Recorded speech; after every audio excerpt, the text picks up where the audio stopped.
mayroong viral video si Willie Revillame kung saan ini-interview siya tungkol sa batas. Tignan natin.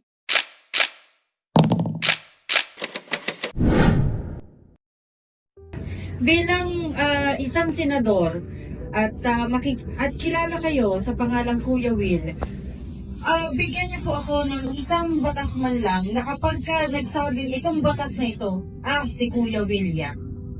Okay, magandang tanong yan. Ha? Una, maiangat talaga ang buhay ng mga Pilipino. Na matulungan talaga. Ako para sa akin, ang batas dapat batas para sa mahirap. Marami na tayong batas na ginawa. Tama. Ang ganda ng tanong mo, ha? Nakakapag-isip yung tanong na yan. Ikaw, ano sa tingin mo ang batas na ginawa?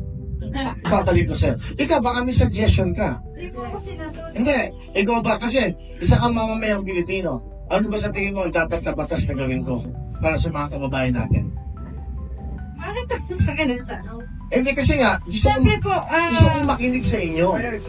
Okay, yeah, gusto kong makinig sa inyo para tama ito ha, tama itong tinatanong niya sa akin para pagpunta ko ng Senado, isa to sa mga tanong nung ako'y di ba, nagkakampanya. Kayo, anong masasabi niyo sa viral video na to? Paki-comment nga. Salamat! Hep hep hep! Hindi pa tapos! Isang ngiti muna, kaibigan!